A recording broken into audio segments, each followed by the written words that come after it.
Okay. And watch out. We are live, I believe. Here we are. Welcome to the Conscious Living Show, our first show of 2021. Oh my goodness. We took a little break over the holidays and we had some time with little pockets of family after we did personal testing, and they were tested, and trying to be as safe as we could and still get a little bit of family time in this year. And I survived my 2-shot vaccine series. That's right. Mark's had both of his Pfizer vaccines, so he's got his get out of jail free card. I, however, do not yet because I'm not essential, apparently. Yeah, it was very easy. The shot, a little soreness in the arm, and that's it. Please really consider getting a vaccine when it's available to you. I'm going to be next in line. So, for me, I just really see it as my ticket back to freedom. Do you feel different? Do you feel less worried? No, not really, no? Ironically. What do you think that would require? I think when I see the numbers starting to come down, I'm still going to be wearing a mask and being careful and respectful for everyone. Yeah. The shot's not 100%, and I do worry about people who have been vaccinating putting pressure on the virus to mutate. So, although it certainly hedges your bet when you can avoid exposure and the risk of getting sick. I'm grateful for that because I do work at a clinic and we do have people coming in and going out, and most of them are there for a specific reason. So, but nevertheless, it's something that we all should participate in so that we can get this virus under control. Yes, yeah, the numbers keep going up. So if you're joining us tonight, please pop in. I can't see you like on Instagram where I could see that you were watching. So if you could just write a comment in the comment section, let me know where you're from. If you have a question for Mark and I, Mark's a medical doctor, internal medicine, and I have a nursing background, health education, and I'm a sexologist. So between the two of us, we kind of get you at both ends. So we can answer a lot of questions. I look in the throat and well, yeah. But anyway, we'd love to answer some questions. We are going to talk a little bit tonight. I created an outline, kind of a summary. The COVID guidelines have been changing a lot, and I know that frustrates everybody because we do. The first week COVID came out, became a thing last year. We had guidelines. We were told not to wear masks, and we were told to wear masks. And so there's been a lot. You can see my cat wandering behind us here. This is Yin. Say hi to Yin. And so we've put together an updated guideline for people. So we're going to be going over that, and I'll also link it on the website later. And this is a good way to test your understanding of the protocols that are out there. It's a lot of it is common sense and combined with some additional data. So test yourself, because how you reason is part of the way, the show is called The Conscious Living Show, and that's what we want you to do. We want you to move through your days consciously. And part of this is how you reason how you reason this out. Yeah. So go ahead with your... Okay, so first we just want to say hi to Ray and Liz from Atlanta and Norman from St. Louis. I love to see where people are from who are watching the show and listening. Oh my gosh, our cat's going crazy over there. Okay, so one of the first things is, when sick, what should you do first? You're testing my vision. Yeah. Get a COVID-19 test right away. Yes. I would add to that, if you get sick, don't go to work. Right. Well, that's you wrote up a little funny article on Yeah, it's like, stay the fuck home, right? So when sick, stay home until your test results come back, because we can't really believe how many people we're hearing that don't feel well. They go get tested. They won't get the results back for 2 or 3 days. Meanwhile, they're still going to work. They're still going around family. They're still doing their thing. They're going to the store. That's why this thing is going crazy. Because every person that they expose, then potentially could be exposing another dozen people. So we just started to do the flu tests more aggressively at our clinic, and we've not had any positives. So if you do get sick, the overwhelmingly likelihood of it being COVID-19. And so even with the negative test, if you're feeling bad, you still need to stay home. Right. If it's not COVID-19, then it's camouflage, and the person that gets that infection from you now is going to have to go through the same quandary as you. They'll have to stay home from work. They'll have to lose money. They'll be a little nervous. So anybody that's sick needs to isolate. Yeah, and I'm going to segue here because I really think we're going to be learning a lot from this experience, this virus. We've been complacent. We've been accepting of 30 to 70,000 deaths in our country every year, many of them kids and young adults, thinking no big deal, right? It's just the flu. When I hear people say it's just the flu, I want to smack them. Have you ever had influenza? Oh my God, it sucks. It sucks. What kind of wine we're having? This is Justin Cabernet. Okay. Nancy figures the alcohol in the mouth kind of sterilizes. Yeah, we're sterilizing ourselves right now. Not really. So I think this is going to teach us that, that any viral illness that is communicable, you need to really be mindful that you don't want to spread that around because somebody else may die from it. You might not, but somebody else might. So be mindful of that. When you're sick, stay home if symptomatic, regardless of the test result, because there is a high likelihood of a false negative test, much more likely than a false positive. So even if you're not feeling well, stay home, especially if you have any of the symptoms, right? So you want to list them? The most common ones you're seeing. Well, the headaches, fever, fatigue, a lot of muscle aches, and then of course cough and loss of taste and smell. And I think the loss of taste and smell is probably one of the most. That is diagnostic. Yeah. If you have nothing else and you have that, something's coming on. A hodgepodge of other things, but you've lost your taste and smell, right. You can almost argue that you don't need a test. Right. That would confirm that infection. Yeah.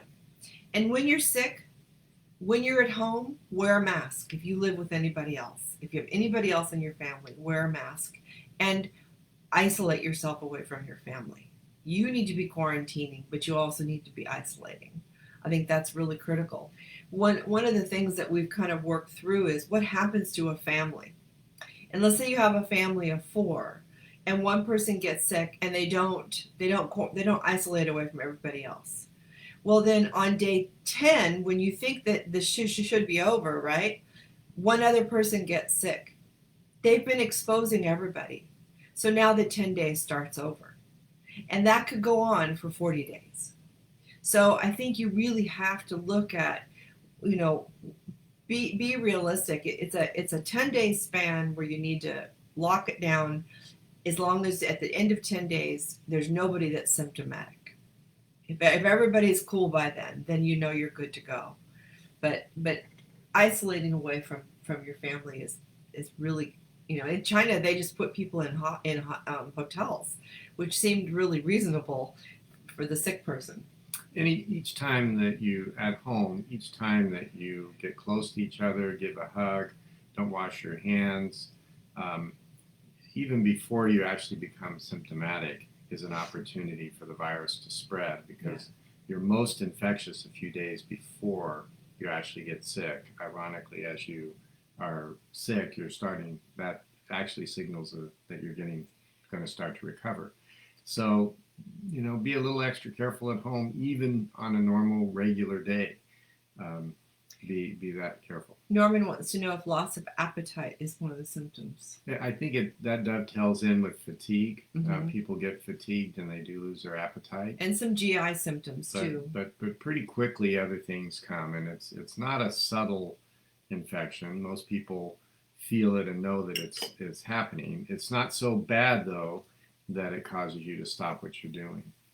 And the other thing, I don't know if it's on your list, but if you become sick, then even before your test is back, it's not a bad idea to start notifying some of the people that you have close contacts with that you're not feeling good, so that they can start to be careful with their families before they know where they stand. Yeah. And because this is how it echoes out, and gets it's so prevalent right now. Right. And I would suggest everybody in your state, there's the app that you can download, the COVID app that tracks where you are and if you come in contact with somebody else that's tested positive. I think that's as much as people might think it's invasive, I think it's also very protective, because if you've unknowingly exposed other people, they will be notified if they have the app turned on. They won't be notified that it's you. They just are notified that they've been exposed, and vice versa. I think the app requires that you put your information in when you know that you're positive, right? Right. It does. Yeah, and when you've tested. Well, anything you can do to notify other people to be careful is important, because this virus, although the vast majority of people just have cold symptoms, in California the hospitals are filling up and we're having record numbers of deaths. We all watched President Trump walk through the infection without really any serious consequences. I don't know. I think it made him crazy. But well, then COVID was here in 2000 when, but that didn't help his one of the police officers at the Capitol who lost part of his hand or his foot. He lost a leg and part of a foot as part of the infection. So there's a huge responsibility when you get sick to not be the one that passes it on to somebody who gets hurt, especially an older parent, that type of thing. What else is on your list, love? Okay, so when sick, quarantine and isolate from all other human beings until you're symptom-free for 3 consecutive days. So, yeah, he was already crazy Norman, I know. Maybe crazier. So I know this is tough for a lot of people if you have family, but do the best you can. If you have some place that you can go or that your family can go. I mean, it's because I've said for many times that I have COVID envy for people that have already had it and know exactly how they were going to get it and didn't get it, a bad case of it, because I think it's such a crapshoot that we don't know how we're going to get it if we get it, and we also don't know how other people are going to get it if we give it to them. And I always think about how would I feel if I gave it to somebody and they got so seriously sick or they died. And I don't know that I could really do well with that. So that's why we wear masks. Well, that's why we protect. And now, you can argue that when we shut down the country in April, that was too soon. But there's no arguing right now that the virus is going crazy. And it's right at a time when the vaccination is going to start to have an effect. Yes, they've had trouble getting it out, but in California, several million people have been vaccinated already, and that's several million that won't get sick and potentially clog up the hospitals. We've got a lot more to do, but we've got to tighten up right now because the vaccine's almost ready to start making a difference. If we can get enough people willing to vaccinate, that's the other charge. Isn't it thought that if you have the vaccine and you do get it, the people who do get it get a much milder version of it? That's correct. In the Pfizer study, the 5 people that did contract the COVID virus did not need to go to the hospital. Yeah. So that, the hospitals only have so many beds. I mean, in our community, especially the smaller rural communities, they have 4 or 5 ICU beds, and that's it. And when they're full, then they're pushing other people out that may be critically ill and need care. So that's important. When sick, quarantine and isolate for a minimum of 10 days. If you're symptom-free the last 3 days, then you're in the clear. But you may need to quarantine and isolate longer if your symptoms persist. And, I know of a few people that have had COVID that just stayed home and didn't contact their doctor at all. And there's, most people are doing telemedicine now, and I strongly recommend that you get a telemedicine visit, especially if you're having any wheezing or difficulty breathing. You can order an oximeter, which is a pulse oxygen level tester that you can put over your finger for like 18-20 bucks on Amazon. If you think that you have respiratory vulnerability, it's a good idea to have one of those on hand so that if you get sick, you can test, because your doctor's going to want to know that. And that way you don't have to go into the doctor and you can give them that information. But there are medicines that can be given now before you end up in the emergency room or the ICU that can save your life. So don't just muscle it out. I think that's a really That's correct. really Yeah. important. You want to see if you can stay away from the hospital, because they're already overburdened with people who Right. unfortunately can't stay away. Right. Okay. When someone in your family is sick, I already mentioned this, but the entire family must quarantine and isolate away from each other to avoid the cascade of new isolation dates starting. And I already spoke to that at the beginning. And when does a cascade of isolation dates start mean? And I explained that. Do you want to explain it one more time? And do you have simpler terms, fewer words? No, I think you did a good job. I mean, if you're in a house and you're not being careful, and a person has COVID, your quarantine period does not start until they're no longer infectious. So you have to isolate from them to start your quarantine period. Right. And I have seen it go through member after member after member, Mm-hmm. and that can be a lot of days off work. Yeah. When you're off work sick, at least in California, the EDD will pay you for your time off. If you're on quarantine, unless your employer is sympathetic, you don't get paid. You're just off work without pay. You're not going to lose your job, because they don't want you to come in if you're at risk for contaminating their facility. But you're not going to get paid, and it can be as long as a month if you keep getting exposed.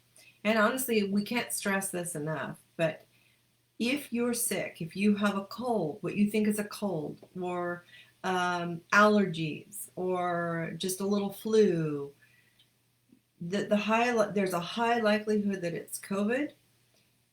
Stay home. Just stay home. Do not go to work sick. We know of somebody that was working at Costco for 5 days sick. Finally came in because he was feeling so miserable, tested positive. So for 5 days, he's working at a major, large facility spreading COVID. So we're assuming that people are being mindful, and they are not. And so we really have to keep spreading this information that if you're sick, just stay home. Schools and work, most places of business now, if they're not essential services, have been able to create at-home opportunity for work. Schools, they have hybrid versions. So if a teacher or a student has been exposed or is sick, they can still get their education. They can still teach from home. So there's a lot of options now. Right. And it's just amazing how that little voice back here will tell you, oh, it's probably not COVID. It's probably something else. Denial's powerful. And it's very interesting phenomena how we rationalize and talk ourselves out of it. Mm-hmm. And that's not being conscious. Right. If you're being conscious and logical, you could not come to that conclusion. So is that why we do the Conscious Living Show? That's why we do the Conscious Living Show. Okay. That's right. Okay. It's basically working a little bit on your biases, and we all have them, and it's not a bad thing to be conscious about that. And there's also an interesting shame and blame that's going on with COVID that happened when we were both in healthcare at the beginning of HIV. And there was a lot of guilt, shame, and blame around being HIV positive. And STIs still carry the same stigma. And COVID is now doing the same thing. So we got to get over that. And if somebody tells you that they're COVID positive, try not to shun them. Give them some compassion, because some people honestly don't know where they got it. They especially if they're working in essential services. The grocery store people, for example, grocery store employees Yeah, they've have been taken a getting big it hit. at Yeah. very high numbers because people are coming in being stubborn about wearing masks, coming into the store sick, touching things, not washing their hands, not doing their part. So imagine a world where everybody did their part. What would COVID look like? And I think it would be a very different picture. I think another way to rationalize or think about things and to be conscious about things is to put yourself in somebody else's shoes. You've just started your career as a nurse. You've worked your way up into the intensive care unit, and now every day you're going into the intensive care unit, risking the possibility of getting COVID and getting very sick from it. And Right. there have been many, many, many healthcare workers who've had the infection, and because I believe because they get contaminated at much higher doses, Right. many of them have lost their lives doing their work. The And last count I saw was like 25,000 at least. So I well, think it's more than that now. yeah, I think I'm not sure how many have died. Thousands have gotten infected, but the point is that if we're being irresponsible out in the community, we're asking them to come in and to help us. We need to own it and be as responsible as we can be, because they're going in not just once or twice, but every day For 12 hours. And a lot of them are Yeah. fearful. Yeah. A lot of them are afraid, Mm-hmm. and they put on their uniform just like our soldiers do, and they go do it. The enemy's invisible, and it's a tragedy when any one of them gets hurt by COVID. There was just a nurse that was released after 90 days of being in the hospital. So some don't die, but they are terribly injured. Yeah. And so how can we justify not wearing a mask, not staying home when we're sick, Right.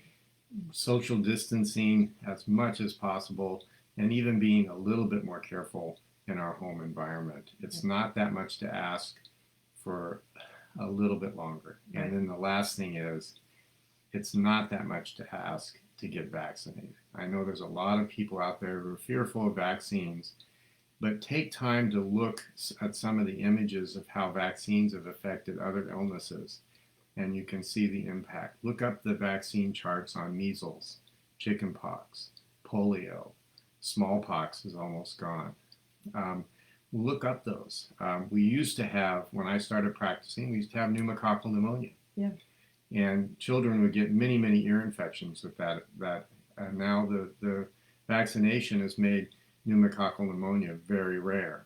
And with that, pneumococcal meningitis, which is devastating. Vaccines are the most effective healthcare that we've come up with. It truly is a public health changer. And, we do have a much more mobile world. And so we have people coming in from other countries that haven't had the same vaccines. So we're really protecting our children. If you look at most of these vaccines, they've been designed to save children for the most part. And so, even though children aren't affected as much by COVID, their parents are. And so there's a lot of kids being orphaned because their parents are dying. We've seen many cases of that. So yeah. My mom rushed us in to get our polio vaccines. Oh, yeah. The idea of being in an iron lung for life was just awful. Yeah. And so the people, be conscious. If you're hesitant about taking a vaccination, look at it logically.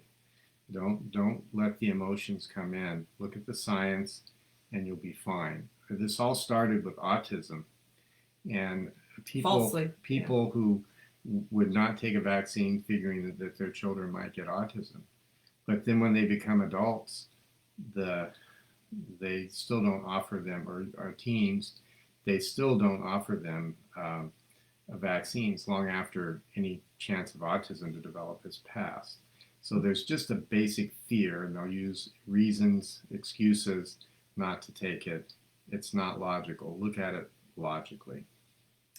All right. So a couple more things. When you've been exposed to someone with COVID, even if you don't have symptoms, and an exposure consists of being around close contact within 6 feet for a total of 15 minutes or longer.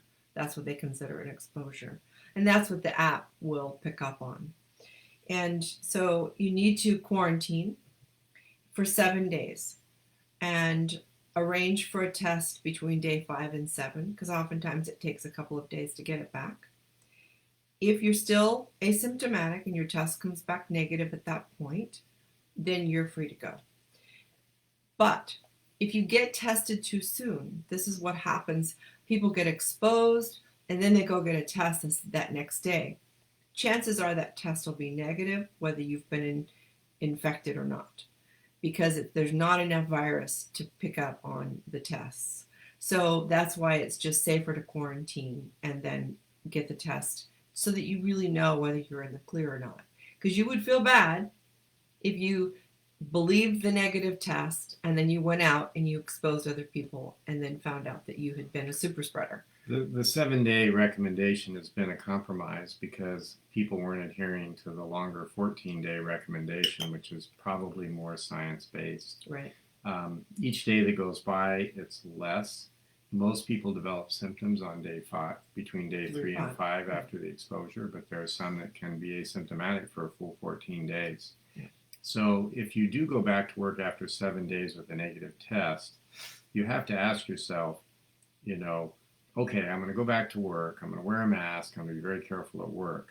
But you might not want to go over and see your 95-year-old mother for another week. Add in that extra week because it's all about statistics and risk. Yeah. And, you would feel bad if you exposed a 30-year-old at work. You'd feel terrible if you exposed a 95-year-old parent. So keep in mind that 7 days is a compromise. It's very good. It's not perfect, but we're all trying to figure out how to thread the needle and work our way through this. Now, if you're going to refuse to wear a mask, then you got to stay home 14 days. If you're going to refuse to wear a mask when you're out in public, you really shouldn't be out in public. That's my opinion.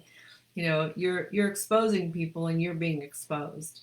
And so you're placing all of those healthcare workers, all of those grocery store clerks, all of the essential workers, you're placing them at high risk if you're one of the people that's refusing to wear a mask, which is really unjustified. There's absolutely zero science that says masks are bad for us. We run into, we just watched a video of a person on an airplane saying, we have to stop this tyranny and having the government tell us what to do and having other people tell us what to do, and these people dig in their heels. But really, it's that little voice in the back of their head that's telling them what they don't want to do. Right. And if you look at the data logically, that little voice should tell you to wear a mask. So listen to that voice. It's not me telling you. Yeah. It's logic telling you. Consciousness. So Alex says all drugs have side effects, so it's irrational and irresponsible not to take a vaccine. And you're right. I mean, if you look up Advil or Tylenol or some of the things that people have in their medicine cabinets without any prescription, they all have potential for all kinds of risks. And so vaccines, especially this vaccine, the way this vaccine was created is pretty phenomenal, and it's a little space agey. So if you have questions about vaccines, really do some good research and listen to the people, the scientists that have created this vaccine. It's quite fascinating. And it wasn't created, Trump didn't create this vaccine. It was created in Germany. It is technology that's been around for quite a long time. It's fascinating and how it works. It's not a virus. And some of the upcoming vaccines are made with more regular standard flu-like technology. So there's a mishmash of choices out there. You may or may not have choices. You want to take the first choice. That's for sure. Yeah. All right. And so we already talked about what constitutes exposure. Oh, and if you go to the doctor and when to ask for both a COVID and a flu shot, a flu test, influenza test. So Mark gave me a list of things. So an abrupt onset of fever, headache, body aches, and chills without a cough or runny nose, then I would request both a COVID and an influenza test. Now, you could have both at the same time, depending on how your exposure goes. So it is possible to have two viruses happening at the same time. But the thing that would really differentiate and let you know for sure you had COVID is that loss of the sense of taste and smell, even with that mishmash of other symptoms. That one seems like that's not happening with influenza Yeah. at all. Well, the symptoms do overlap, so that's why we're starting. Right. And this is our flu season right now. My own personal opinion is that flu doesn't transmit as easily as COVID. Right. So the restrictions, although they could be better, will suppress flu quite significantly in this season. So that's a good thing, I guess. So just to kind of recap, quarantine. We want to quarantine when we've been exposed and we're without symptoms. So that means stay home, wear your mask if you have to go out to outside, but just basically stay home. Isolate is to not be around any other human being, including your family. And so if you have symptoms, or if you have, even if you don't have a known exposure, if you're symptomatic, you're sick, you really need to isolate to your room, to your own bathroom if possible, or make sure you're cleaning the bathroom after every use. Just very specific, like you're in isolation at the hospital. Anybody that comes in or out, you need to wear a mask and have as little time with each other as possible. And if that's not possible, then if you can go to a motel or hotel, if a friend has a basement room you could use, it's just you really want to take that extra step. A tent. Especially if you live with somebody that's at really high risk. I think that's, we just have to be mindful. This thing is taking out a lot of our citizens every day. Now, I think this next few weeks we'll see 4,000 or 5,000 people dying per day in the United States until it quiets down from the recent holidays and the winter weather. It's going to be full-on carnage. So this is the time that these behaviors make the most difference. Yeah. So on that note, if you have questions, if you want to know if you have a situation that doesn't seem to fit into any of the guidelines that we've presented today, feel free to DM me or email me. You can go to my website, drnsp.com, and you can access telemedicine doctors if you have questions. If you feel like you're sick and you have any liquid coming from your body that shouldn't be coming from there, like you've got a runny nose, you're coughing, you're spewing, you're sneezing, those type of things, chances are if you've got a bug in there, it's going to be spread very easily. So stay home, isolate, protect yourselves, and make sure that you're doing everything you can.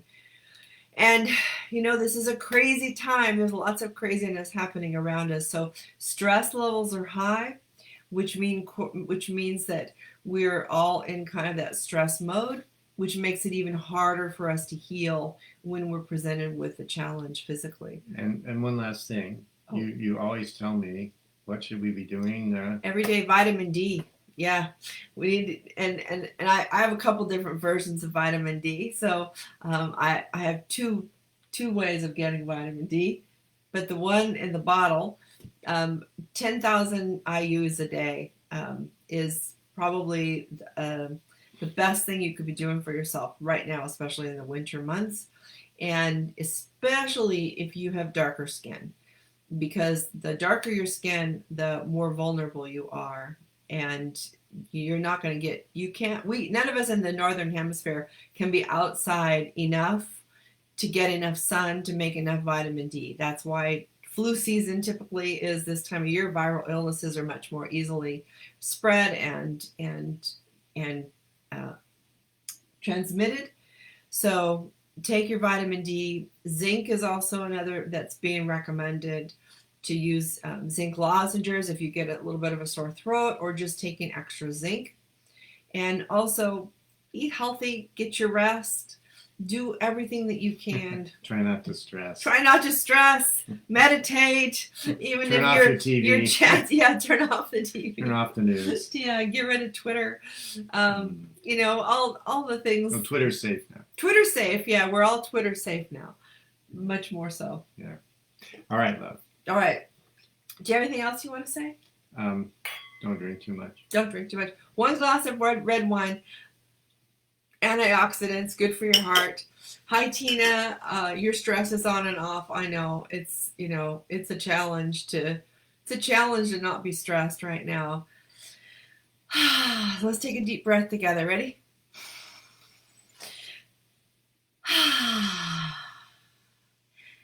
And so we did a whole show, Tina. So I'm gonna have it on here later, and I'll put it on my website too, so you can listen in. So we'll be back next Monday. I think we're going to be doing the lives from here, and then I'll put it on the YouTube channels and my website so that you can watch the shows later. Check out my website, drnsp.com. Go to the media page so you can see my Wild Women with Wine show that comes on Thursday nights, and the Conscious Living show on Monday nights. And some of the other fun things that I have. I'll tag you, Tina, for sure. So now more than ever, Yes. as we finish the show, you always say, Oh, yes. Every day we wake up and we get to decide, am I going to be a warning or an example? yeah. So if you're not wearing a mask, you are A warning. yes. And if you're Yes. wearing a mask, You're an example. that's exactly right. Love. Yes. Excellent. All right. Tina says hi to you. Hi, Tina. All right. We'll be back next week. Make sure you take care of each other. Be kind to each other. And if you live with somebody that you care about and you're not quarantining or isolating, hug them a little tighter tonight. Okay? We'll see you next week. Good night.